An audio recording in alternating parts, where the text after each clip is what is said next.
ఇలా మాట్లాడే వాళ్ళు మిమ్మల్ని మోసం చేస్తున్నారయ్యా. సిగ్గు లేకుండా మీరు వాళ్ళకి ఓట్లేస్తున్నారు.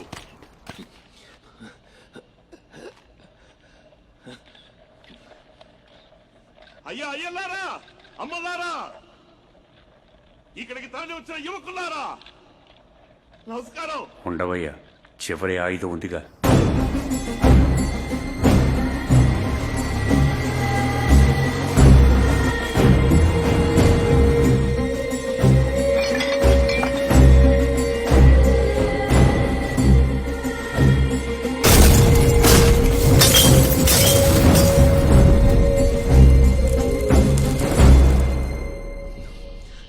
అసలు నాకు ఒకే ఒక అనుమానం అండి. అడగమంటారా? కోపడరు కదా? ఎందుకని ఏం జరిగింది?